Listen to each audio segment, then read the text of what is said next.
how did you get involved with Twitch? How did they reach out and be like, you're awesome, come be awesome here? Well, I don't know why they thought I'm awesome, but so I've got this track called Sandstorm, and for whatever reason or another, it's become sort of a meme thing on YouTube, Twitch, all over the gaming community. Yeah. And so it's been sort of natural for us to connect at some point, and as a musician, I want new fans. I want to expose people to my music, new or old, and people young or old, I don't care.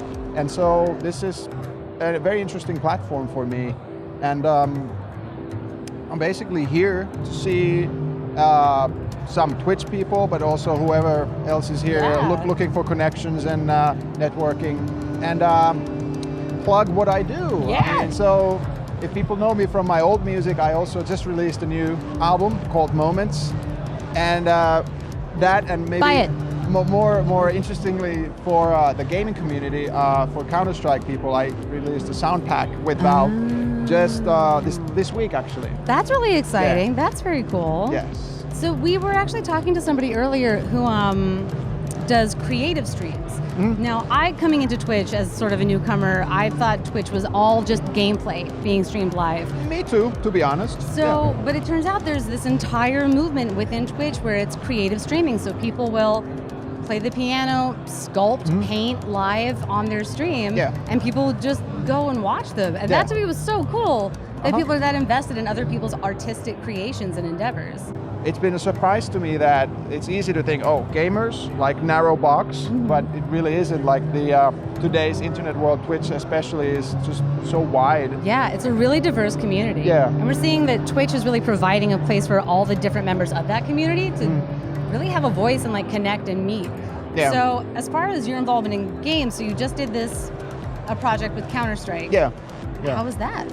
It was interesting. It was cool. For that reason, I actually needed to study a little bit, and the Counter-Strike sound pack is musically I thought of putting something of my old sound in it, because that's sort of why the interest in me has come from, and but I also needed to sort of get into the game a little bit to understand how it works with the music and what happens where, and that was a great learning experience. And I've a couple of people at Valve I've actually known for a good while before actually especially one guy before he was at Valve, so it was interesting to use my earlier relationship as DJs, and now he's working there, and that was my connection, and it's been very organic, and it's interesting to see how a company like that does what they do, and that's sort of one of my links to this gaming world. That's and Twitch cool. as well. That's neat. So creating new music for games coming out, there's such a bevy of genres. We have a lot of, we're gonna have like a rush of games coming out in the next few years that are like planetary exploration games, where you just like go through an endless galaxy and find planets. Yeah.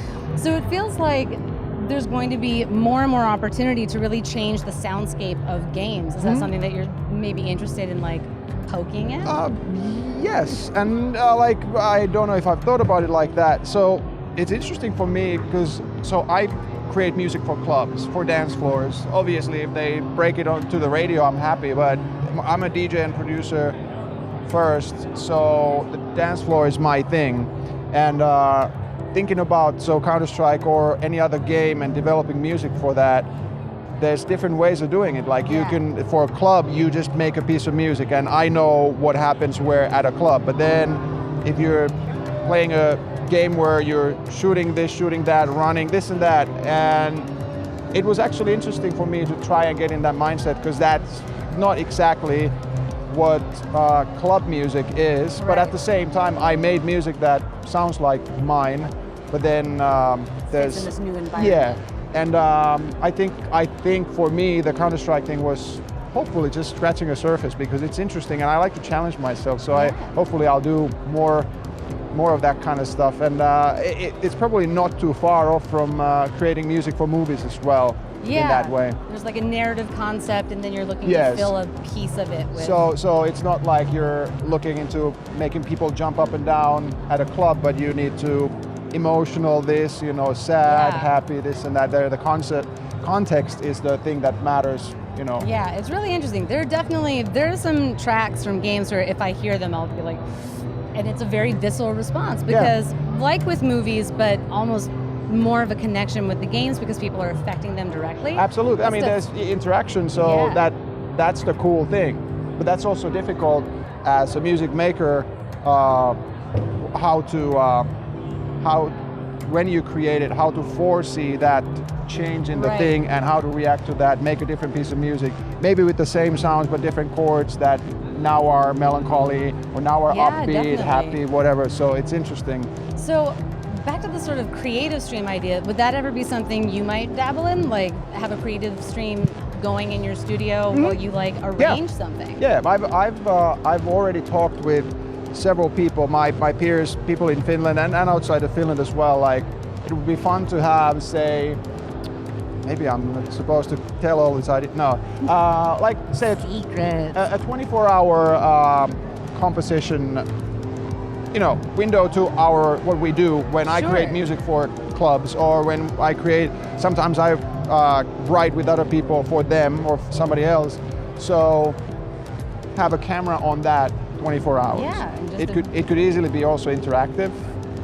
You know, hey, make a melody for this, Yeah. and use that. So, for the record, I don't think composing awesome music is like, boy, maybe for you. We're No, excited with the end result absolutely. anyway. Yeah, so we get absolutely. It's not happy. boring for me, but it's fun to see the difference because I haven't grown up gaming like Right. that, for instance. So then when I talk to some people, I sometimes think like, I wonder what they think of me because I don't exactly speak their language. But then at the same time, they might not exactly speak music production language either. So Yeah, probably not. It's all good. But what's really cool is that those things overlap quite nicely, though. We use computers, we use high tech, and a lot of times, you know, the games and the visual aspect that goes really, really well together with music. So it's all good. Awesome. Well, we definitely can't wait to see whatever you do next in the gaming realm, as well as just music that you're putting out for people to dance to. And we're so excited that you could stop by and chat with us. We really appreciate it. Thank This was you. great. It was so nice meeting you.